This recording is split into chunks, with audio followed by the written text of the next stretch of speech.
And today I want to talk about really not just 14 more ports you need to know about. Actually, when you begin to look at some of the things today that I've given you, there's going to be 60 or more involved in there. And I didn't even get to things like Los Angeles or to Galveston, Texas, or to the Florida ports or the Alaska ports, by the way. But I got to information that I really want you to have because depth and breadth of information is very, very important.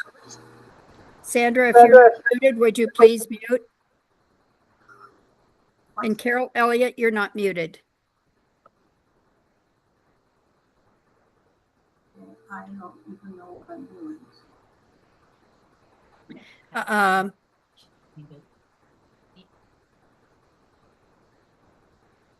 Yeah. Penny, are you muted? Mhm. Okay. No, you're not, because I can hear you. Yeah. Yep. Give me a thumbs up when yeah, there you are. You're muted. Sandra, you need to try to mute or turn down your sound totally because you're going to echo badly. And Carol Elliott, I'm still not seeing that you're muted. But I digress and I'm going forward. Let's see, I've got one person in the chat. Okay, Carol has to be muted, she says, because she didn't have a microphone. Okay, we're good. Thank you, Carol, for that information. So you have your handout, I hope. It's a 7-page handout. I also gave you a handout the other day when I sent you the invitation. That's mainly just places that you can actually put right on your front page if you want to, or not. Places where you can easily connect because they all have hot links on them. And they tell you a little bit about some of the places. I will warn you, not everything is on that page because you know me, I'm always adding, always doing things, and I apologize for that, but I don't apologize. Okay. I think my next thing is finding out how I can move this because it suddenly, here we go. Did it move for you? Depth and breadth of knowledge? Yes, thank you, Karen. Okay, the most important thing that I want you to get from my nerd to know in my own life is it's important for me, and I hope that it's important for you to increase your depth and breadth of knowledge because that's just a superb primary research and reading skill. Uh, our research findings today, and there's plenty of knowledge about this. If you want to go out and read a very nerdy book, I warn you, it's so nerdy. It's called The Knowledge Gap. And it is not about genealogy, I warn you. It is about brain and reading research. So you might just want to skip it, but just take it from me. This is where a lot of my knowledge comes from in terms of the importance of increasing depth and breadth of knowledge. Prior knowledge for you, when we're just considering historical research or genealogy, it can erase brick walls for you. In fact, you can anticipate that you won't have as many brick walls if you let yourself into knowledge, because any prior knowledge you gain before you're going out to look for information is going to definitely change how you analyze your knowledge. It's going to change how you react to information, or even information that you identify just because you had that prior knowledge and knew that it should be there. It changes your expectations for your next searches too, so you don't end up searching just for one item or saying, but Jan, I just really want to find this one thing. And I'm saying always, of course, to you, things like we need to increase your knowledge base through actually maybe even looking at other people who are surrounding the one you want to know information about. But sometimes you just need prior knowledge. And sometimes whatever we learned in high school and college and life since, because we've all had plenty of that, just isn't enough. But your prior knowledge, I want you to know the research shows that with your prior knowledge, you make huge gains in retaining information that you hear the first time. Wow. Usually, we've had this thing where people have said we have to listen to it or hear it 6 or 7 times or some magic number or whatever. Well, today we know that those with prior knowledge about something, when they're gaining something new in that piece of information, automatically helps them to retain that information because they have something they can attach to. Good morning, Sarah. So what if I'd known about differences in ocean travel across just 15 years? I mean, historically. I mean, in the 1870s into the 1880s. If I had known more about that, not just about my American history or not just about the European history I'd traveled, but what were the actual visceral differences in various big ship liners and how they multiplied across just 15 years. Well, it would have changed things for me totally in terms of looking at my families who came to the United States in well, the first ones came in the 1720s, but let's just talk about the era from 1862 to 1905. Wow, it would have changed things for me a great deal. What if I had known that steamship lines handled passenger traffic on the North Atlantic and that most people from Britain traveled or most people from Europe traveled to Britain many times before they hopped on a transatlantic liner?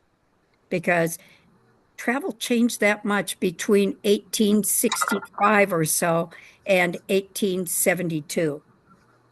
And then these 15 lines of steamships just kept multiplying, and there were more ships every day.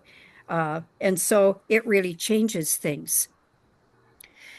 Just imagine with you if you had more or could get more or knew about contract tickets and advertisements for ways in which people traveled and ways in which they actually got money from relatives and got it pretty quickly. It didn't have to go to the foreign country first. What if you knew about immigrant and steerage passengers and the inspections that were carried out on shipboard before they ever got to a U.S. port or at interim ports? Because guaranteed, hopefully, that's going to change your ideas about what you might find. I am not going to guarantee at all that you're going to find inspection cards.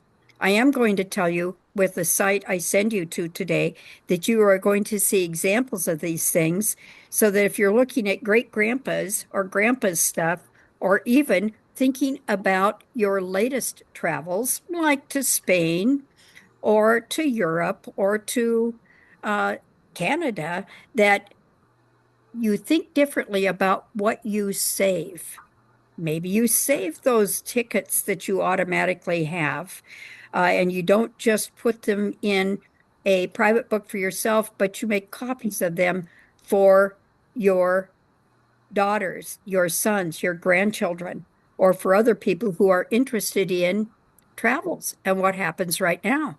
Because this inspection card that I'm showing you really changed radically after 1950 again, when we had air transport for people, because that's how many people travel today. Well, I have made sure that in this inspection card, uh, eh, that you will have at least uh, something that you can begin to look at. Because what I'm telling you is there won't be more than just names out at a naturalization site.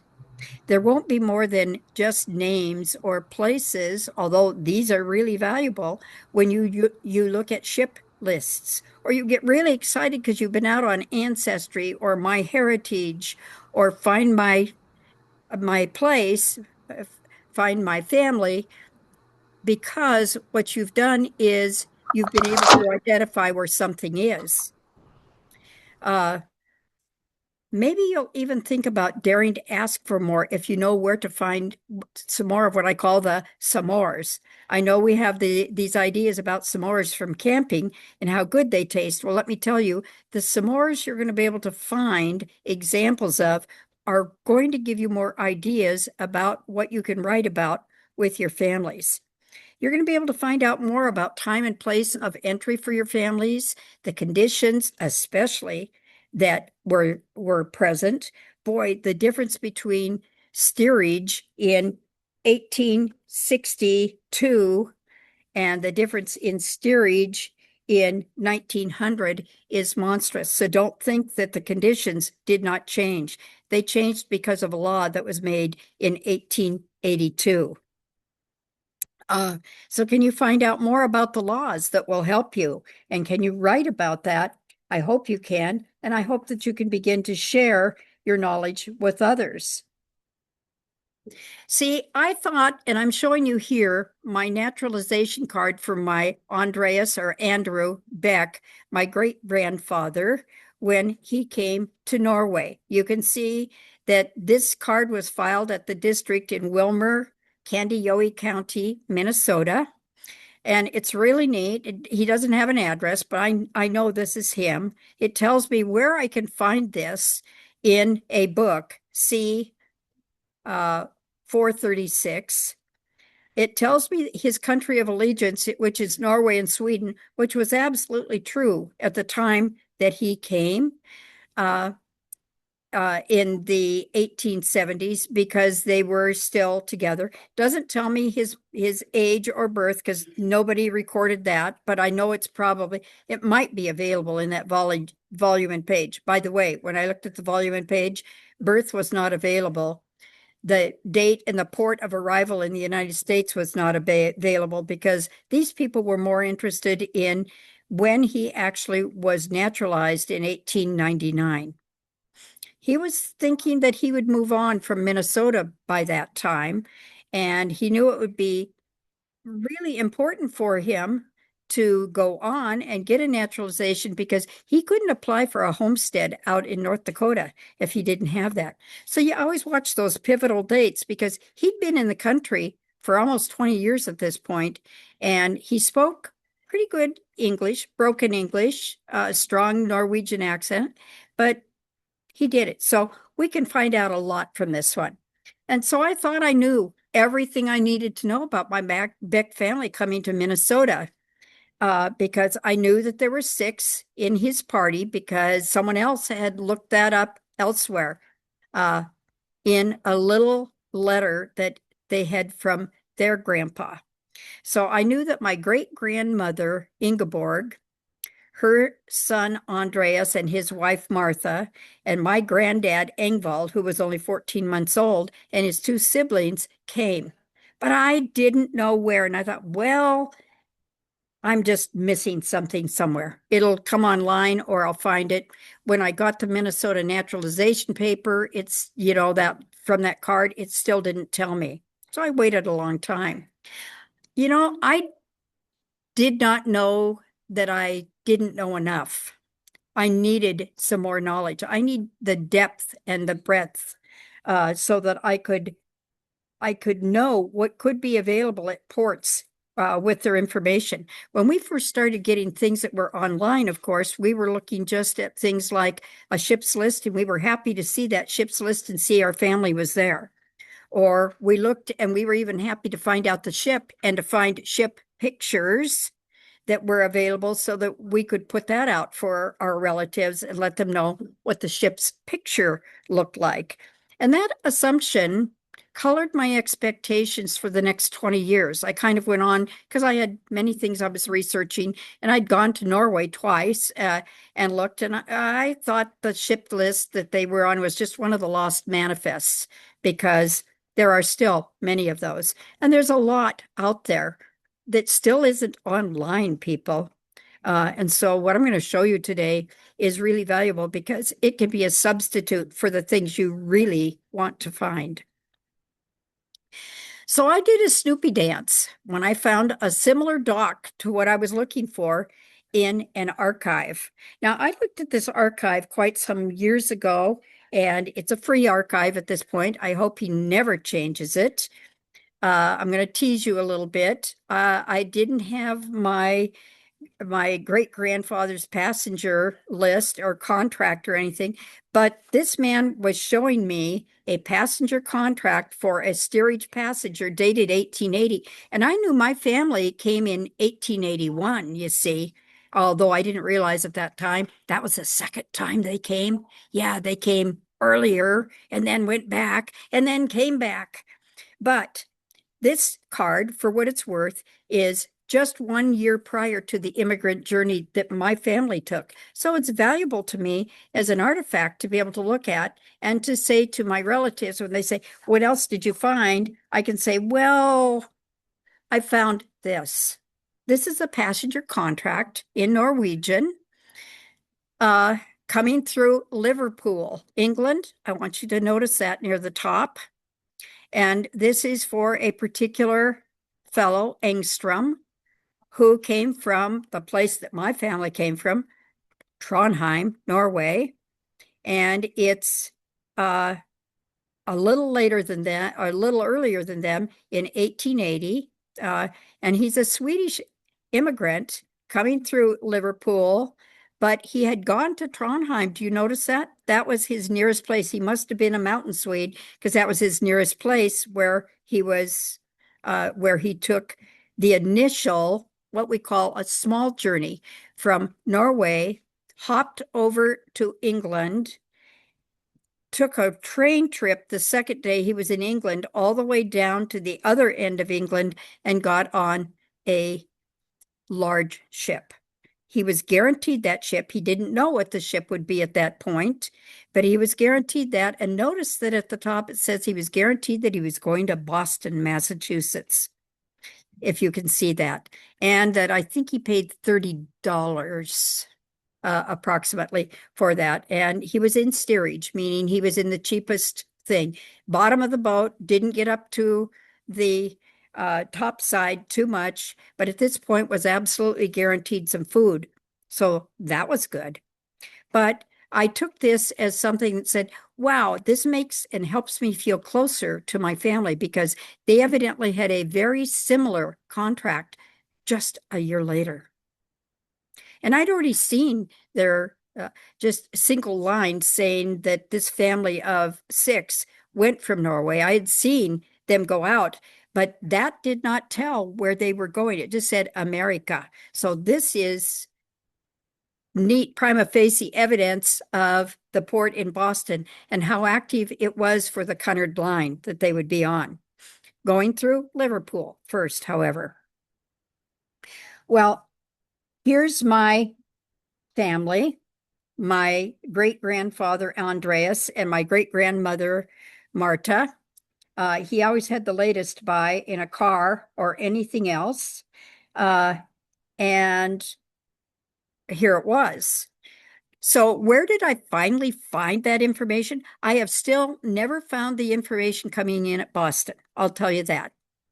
That's why I've got the substitute list to remind myself that those passages are there.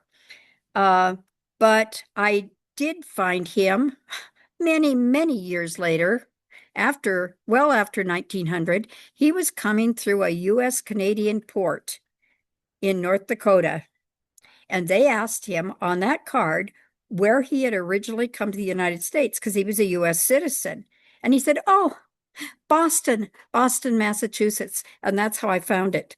So did I find it on an entry card? Yes, just not the entry card that I expected. But this is at Boston Harbor where they came in 1881. And I was able to get that image from the place I'm going to show you today. The Jonvik archives called the GG archives.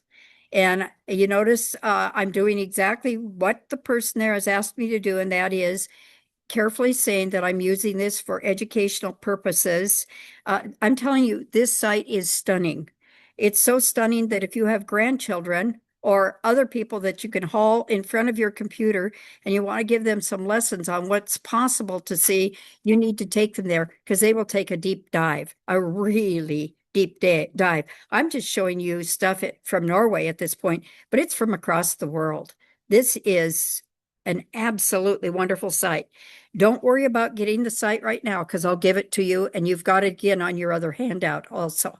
But isn't it neat to be able to find a Boston Harbor picture that I can use? I thought it was because it gave me a very, very good idea of this. I still don't know the ship name, but I know he came and it was a Cunard liner ship. So that gets me closer and I could write at least another paragraph in my story. So I was pleased. It's also great to be able to get the schedule of the line. I could go to this site and I could get all the Cunard steamers coming into Boston and what the day was actually every day. They call it Queenstown, which is in Ireland. And they go via Queenstown every Saturday. Then they get to Liverpool and it shows you all the places that they have branches because they expect to take people either to or from those places. Is that neat or what? And you can find this for hundreds of ships out at this site. If you all start looking on this site, I won't be disappointed. Just listen because it's too good not to. So, yep, the entry I found was on another entry card lots of years later, actually from the Canadian sites in North Dakota. And by the way, those Canadian sites don't look like they're Canadian sites for a lot of it at all because it's a Vermont place that they come from because they consolidated all of those and put them at one site. So don't ignore that when it says that you've got information on a Canadian citizen going to or from any of these Western states or even the Eastern states, but the address is through Vermont. So I'm going to tell you if your ancestors moved from one country to another, or they ever even visited after that, or you just visited another country, there's always more information to be had. If you've been traveling, you know that you fill out those informational forms when you go into a country or when you're coming out or when you go through customs. Guess what? They keep them. So never stop searching for historical information and never stop thinking about the things that you keep, your ticket stubs, your schedule for travel, etc. Keep that all. That's a very important thing for you to do. My grandpa didn't keep too much. Neither did my great grandpa. So that Canadian border crossing, by the way, this is another one you need to know about because it's border crossings all the way across the United States, but it's called the St. Albans, Vermont District Records. And I've put that on your sheet so that you'll be able to find it. Ancestry has it from 1908 through 1935. Family Search has it for free. Same thing. And you'll find these in other sites because there's billions of records now being put online. These, by the way, have been online for probably at least 15 years. So every bit of information you gain potentially changes your perspective. And so I'm going to say, get to an archive. And if you can't get to an archive, then do what I do and take the deep dive down such a neato one that I am showing you today, because your goal should be to increase your background knowledge about ports of entry into the United States. It's going to change you forever. I mean, I know I've told you before that when people tell me, yes, the family name got changed at New York, I smile to myself and then say, there's 90% chance that that did not happen there. And I've told you before that one of the first things you can do to search for that name change is to actually look at the first place that they come to, that they settle in for a while, because if there is a name change, it may be there if it wasn't prior to the time they came to the United States. It's important for you also to know that beginning in the 1870s, 1880s, Scandinavian countries asked their people to take a surname and to begin using it. but they kind of used it in some sketchy ways sometimes if the men especially wanted to avoid military service. So you have to be aware of that too. But you want to look at conditions by era and time when your family came. What was it like in that country and what was it like here? You're going to be able to find a lot about what it was like here and some overseas also. Conditions by place, information available by time and place, but don't just stick to that one person. Look for all the other people in your family. You know, one of the reasons that I thought that my grandfather had, my great grandfather and family had to have come through New York was they had nieces from Trondheim who went through the same thing just a few years earlier, and they did come through New York. So be aware of the fact that when you got to the big uh, ocean liners, it's not like a ticket today where you know that you're going to be on the Queen Mary or whatever. They just knew that they had transport on the Cunard line that was available going to Boston. That's all they would have been told on that ticket that they had, not the name of it or anything else, because they were going to be escorted there all the way down through England. It's part of the passage, part of the ticket, even for steerage, and they would be able to find the information they needed. Before 1906, all we've been able to get really is the name of the person or the persons, hopefully, not just Andrew and wife. And her, you know, they tell them, even then, before 1906, to name each individual, the date of the arrival, the port where they embarked from, and the name of the ship. That's been about it. And that also, of course, colored what I thought at that point. I just assumed, well, I'll look at it from the naturalization docs and get the name of the ship. And maybe if I'm lucky, I'll get a picture of the ship. Today, we know we can tell a great deal more about their immigrant experience. And I want you to have that thrill. After 1906, if your people came in after 1906, and remember, we've learned when we talk about people being naturalized that after 1906, the forms in the United States were standardized, and women had to also seek their own on their own. They didn't automatically get their naturalization from their husband that they'd traveled with. So there's a whole bunch here that they got, and you've got that on your handout, the date and the port, the name and age of the immigrant. I'll warn you, my grandpa was 14 months old, but I'm willing to bet on the sheet in the United States it said that he was less than 6 months, because that's what it says in Norway on the embarkation, just when they went through the Trondheim immigration thing before they ever got to a ship. They said he was under 6 months. He wasn't. He was 14 months old. And by the way, that was due to the price, what they'd have to pay.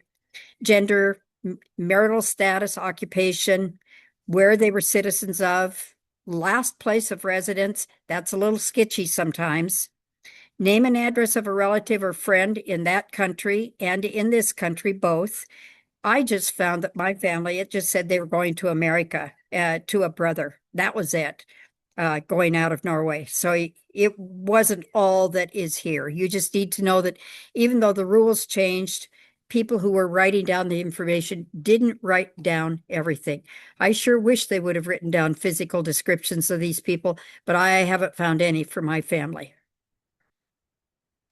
So one site you need to be aware of, because we don't just have Ellis Island, is you need to be aware of Castle Garden immigration, the depot in the United States from 1855 to about 1890, because it's different. When I talk about ports, frequently prior to the time of about 1875, people got to the port, and if there weren't specific rules for that country, they just hopped off. That was it, went on to the next part of their journey.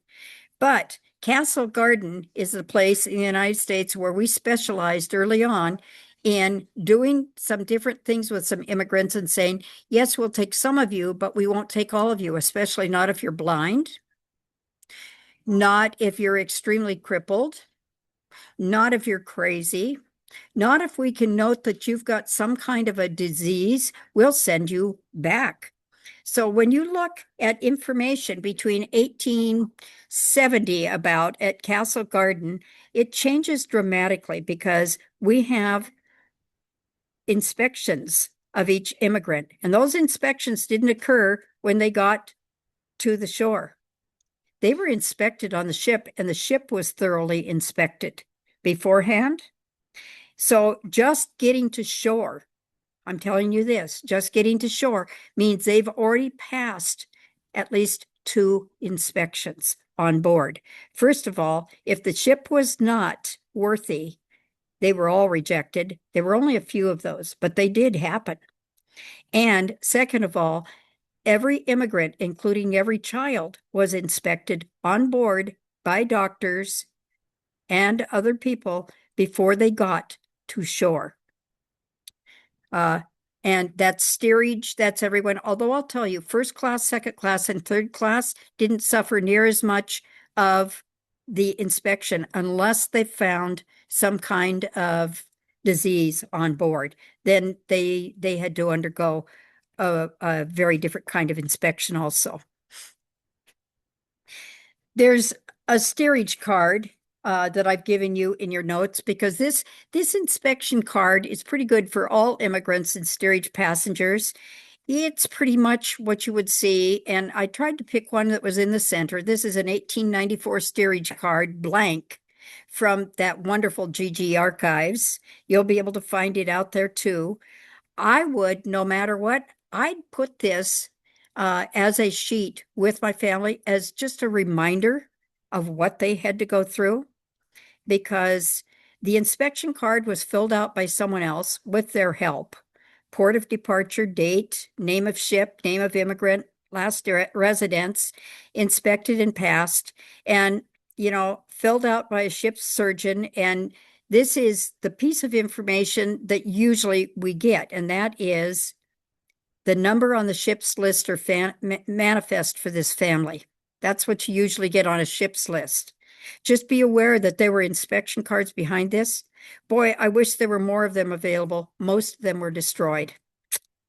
But this gives you an idea that, first of all, they were inspected and passed at a council by a counselor or medical officer with their date or seal, that they were passed at quarantine in a certain point on a certain date, because that might have been more than one place, and then they were finally passed by immigration as being okay to come into the United States.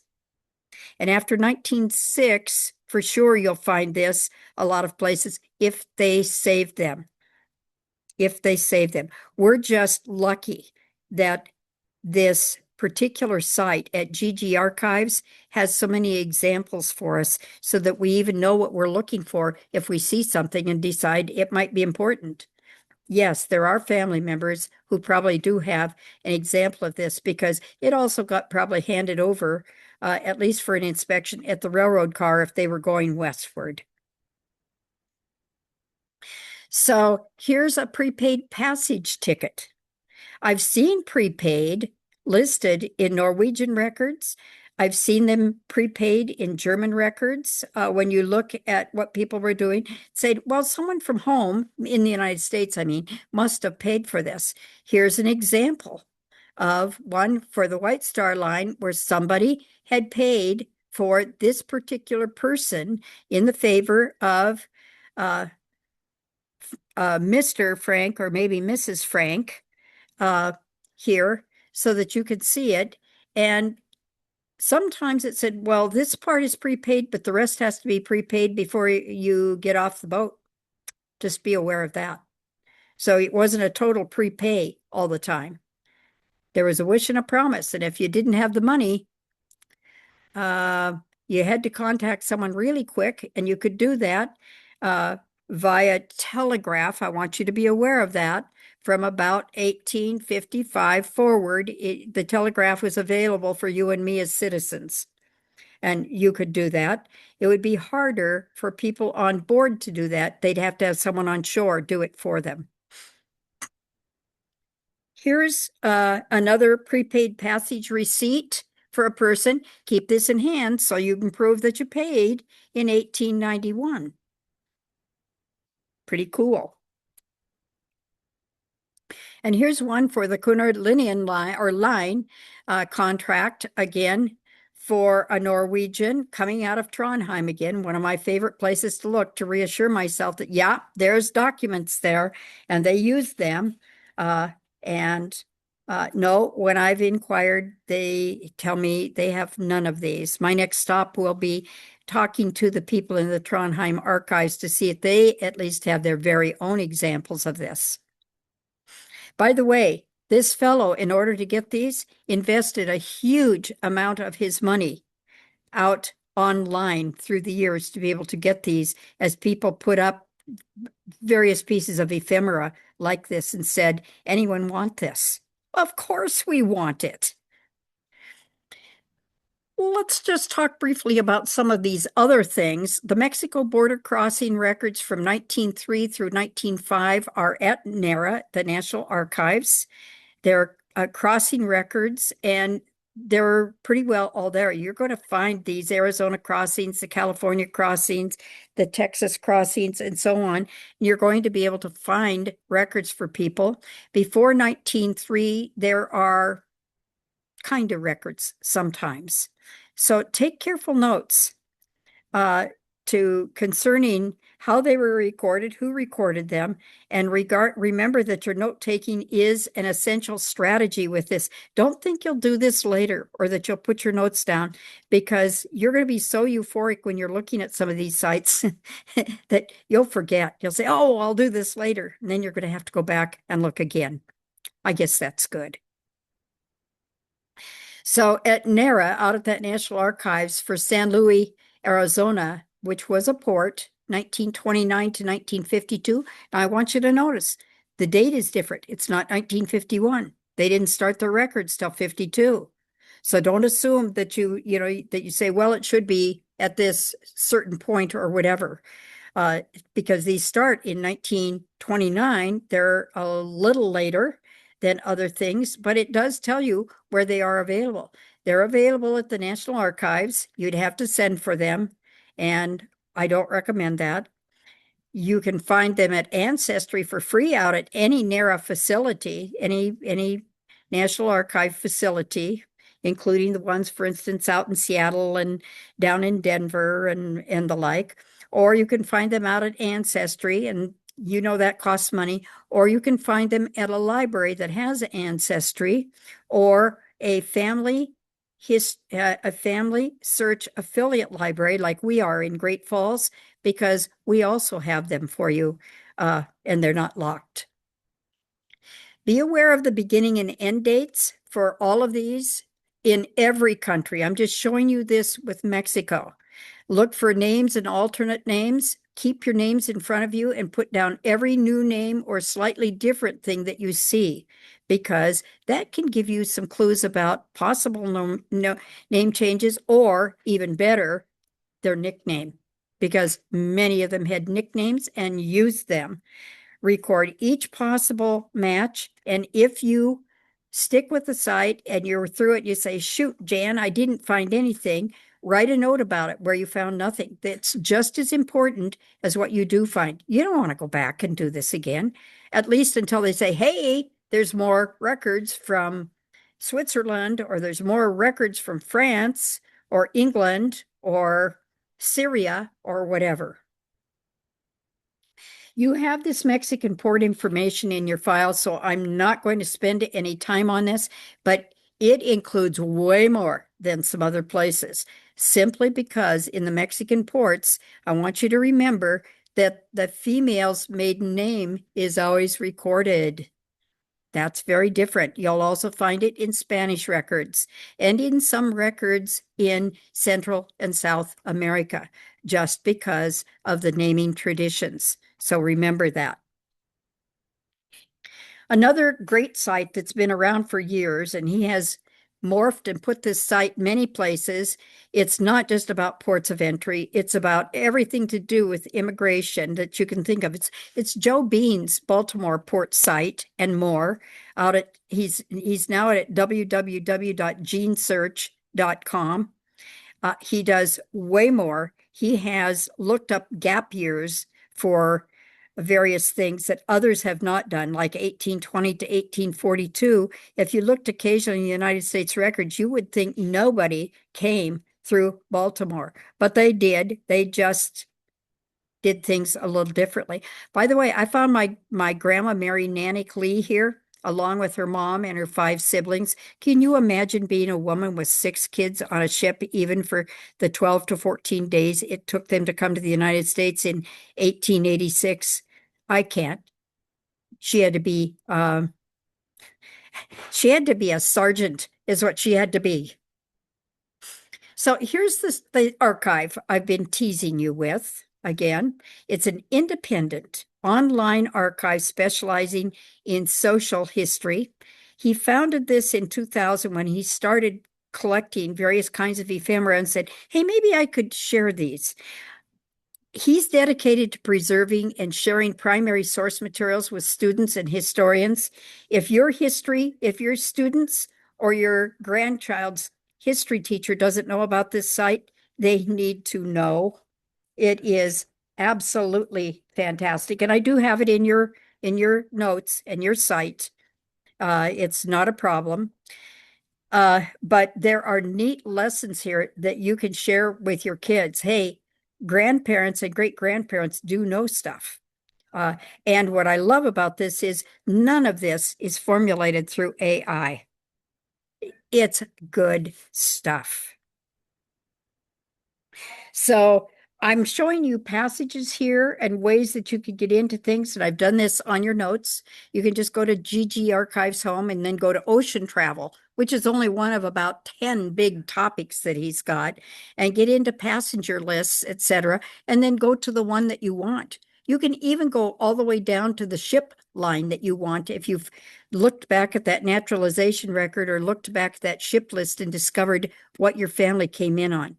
You're going to find neat things that will enrich the experience of their passage for you. So he has one that's just GG Archives in here, Immigration in the United States and Canada. One that is an Immigrant Documents Archives, where you get the identification, health, and inspection records from 1821 through 1939, when right after 1939, we started using passports and the schedules are a little bit different. And so you need to be aware of that date. After 1939, it changes a little bit again. And so there were prior documentations of health and prior requirements. Yes, were the boats still inspected? Yes. And so were people. Steerage had morphed to something that wasn't called steerage by then, but you'll always find something that says that you'll always find something that says where these things are. Passenger lists by steamship line are here. He's got 20, almost 30 steamship lines with their passenger lists recorded in here. He's not the end-all be-all. You'll still find passenger lists a lot of other places, but this is pretty good. You're going to find fleet lists of passenger ships and pictures. I like this because it's an all-in-one site. When I'm trying to teach people how to familiarize themselves with some of these things, so we don't hop and skip around and just hope that we find something through AI, which someone may have thrown up and we're not sure. Sometimes that almost makes me throw up. There's huge fleet list lines, all kinds of things, because people were busy making money off these immigrants coming to the United States or going to Australia or going to Newfoundland or wherever. And so you can search the passenger lists. Be aware again that if you're in Canada and you're searching for lists, you're just going to find passenger lists. You're not going to find anything to do with being an immigrant because they were regarded as just part of the United Kingdom, if that's where they came from. So it changes there. You're going to find passenger lists by region, by railroad, at least for who climbed on that railroad, for a few. There weren't very many of these. By steamship lines, all kinds of things. Port of call. Sometimes you can look at the port of call and find out the information that was given there first. In one of my favorite places, admittedly, is Norway, but they started those police lists early on, and they actually sent a policeman with them once they discovered that people were getting kind of a bum's rush, and some of them didn't make it too far because they didn't have the food that they needed. Those early steerage passengers, folks, had to carry their own food, at least until about 1875, 1876. So be aware of that. Think about this. You've climbed on a ship. The first thing that happens is it rocks and rolls, and you are sick for 24 to 48 hours. You're seasick. You're incapable of taking the food you do have with you and going up on deck and waiting in line to use one of the few stoves on top. And you don't have the water. And the ship didn't have enough water for you to drink. And so you dehydrated. And you may have died just from that. I'll show you in a few minutes a really scary one. The depth of this site, the Genwick archives, they have ephemera, they have photos, contracts, histories, passenger lists, onboard programs, and menus. What did you eat if you were a third-class passenger? Ship histories, all kinds of things here. Immigration and immigration records are there with the ship manifests. This is not an all-in-one site. You're still going to want to go a lot of other places to find your information. But this site has a great deal here for you to look at. And I'll guarantee you, the stuff that's here, currently at least, is not, at least in this format, the format that he's got it in, is not out at Ancestry. It's not out at MyHeritage. It's not out at Family Search, because this is a very different kind of archive. It immerses you in the experiences of your immigrant family. You can look at voyages and steerage by time period. I want you to be aware that voyages early on, and by people who were nefarious in taking these people in, they were rough passage, and they could be 6 weeks long or more. Not the 2 weeks that we have later on when we have the ship liners. By the 1880s, they're advertising that it's anywhere from 11 to 14 days, depending on, is there a storm or whatever. But you can look at each one of these, and you'll get something from each one of these stories if you take the time to look in here. In the sanitary conditions, you want to know about them? Don't do this before you eat dinner. Not a good one. So I'm showing you one. Here's a steerage passenger contract for South Africa. Yes, you can find these ports and find things. This site is going to give you examples of things you can find many places. Things really change in 1882, in the United States anyway, when we finally enact, later than other countries, our Passenger Act, which aimed to safeguard steerage ships, the comfort and care and the health of future American citizens. That's how they said it was, that these were people who were coming to immigrate, and to prevent their being landed in a weakened or disease-infected condition because the ship wasn't properly ventilated. They weren't allowed up on deck, or it was not appropriately sanitized. You're going to be able to look at this. I will show you something where there were charges against a ship in 1912. Now remember, this is 30 years after this was enacted, but we still had bad actors out there on various boats. And so when we look at Spanish and Portuguese people who didn't particularly like each other, but they were stuck on a ship going to Hawaii so that they could, yeah, by the way, we had ports at Hawaii too early on, so that they could live there and maybe eventually settle there. That was what they were doing. They not only got in a fight, but the ship was in horrible condition and things were not helped at all. Here it is. It's the SS Orteric in about 1911. In this time, when this happened, there were 58 deaths on board because of the inadequate sanitation issues and the inadequate facilities. The ship owners got fined nearly $8,000. Take that in 2025 money today, and that's a lot of money. No passenger segregation, females from males at all, lack of privacy. There was a grand jury investigation with the grand jury actually hopping on the boat. It was horrible. Can you imagine? 58 deaths, many of them children, of course.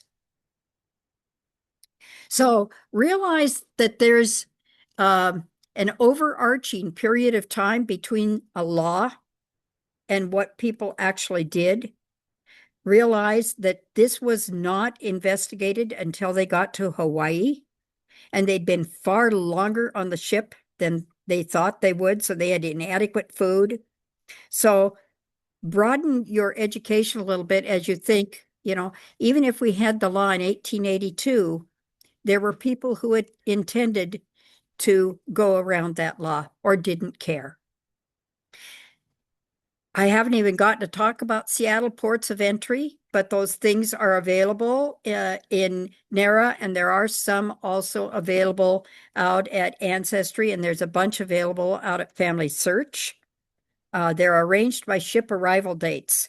Every one of these get arranged differently. Don't think that you're going to find these things alphabetically by passenger name. Oh boy, that would be great if that happened. But you need to look all the way through these passenger lists to be able to find your family. The best free site always is the Family Search site out at familysearch.org, because they're always adding in things, and they still have, I think, the best overall information on immigration and emigration out of a country and into a country, and the best things to be able to find. New Orleans had a ship place for a long time. Of course, we know about them early on. People would come through the Caribbean, and so we were likely to get lots of South American experiences and so on. But we also got them from England. We also got them from Germany. This happens to be one in 8 October 1913 to April 22, 1914. This was the schedule of ships leaving Bremen, Germany, for New Orleans. Well, once you got to New Orleans, you could climb on a railroad and get to another place, and it might even be part of your ticket. Frequently it was. You went from where you started to the end, and everything was a part of a ticket. And there would be, don't think that it would be a fantastic way in which you were escorted. You weren't. You were at least put on the next train. That's what escort means. Put on the appropriate train for the right place, because they realized you didn't know the language. So if this gives you ideas, I hope it does. I can also tell you that if you're like me, sometimes you like to just relax with a book. A novel that's well written by a good historian. One that I've looked at recently and I highly recommend, I think it's in your libraries, it's called The Next Ship Home. It's a novel of Ellis Island. It'll alert you primarily to a family that got split up at Ellis Island, with the mom and the brother being sent back to their country of origin, and the daughter and a child going forward and attempting to find where they were going to go. Oh, and by the way, they had no one in the country. They were going to a place where they were going to work for someone. This is a fascinating book, and the history creds with it, they're really pretty good. So it might be fun for you. I hope you recommend to me some novels and things that you've been reading that have given you information. But I hope even more that during this presentation today, that one of the things that you do is you take time to look out at this wonderful place that I have shown you online, the GG archives, because they're just incredible, and they just give you so much more information and ideas about where you're going to go next, what you should look for. Maybe if you're in a place like that was a railroad town like Great Falls or Helena or Bozeman, you might want to go down to your local history museum and see what they've got for these various kinds of things. They won't have so many things, but that specifically apply to you, but they'll have examples to show you for the area, and that is just so important. Now I'm able to stop right on time today, and I will tell you again that my next presentation will be in January. Watch for it. I'm not able to do this until then because, as you all know, I've told you my terrible sob story that my husband broke his leg in a few places, and I will be doing some hand holding in addition to doing some of these things. I would love to hear from any or all of you. If you need things, let me know. This presentation should be up at our YouTube site within a few days. Cheryl usually gets them up. I count on her, and she does a spectacular job of getting it up there. So now I'm going to ask you to unmute yourself if you have questions or you would like to talk with me about something.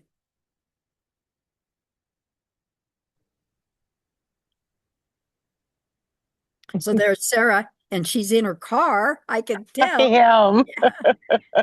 Ranch wives go. It's been a day, but I was so excited to catch this. This was very informational and helpful.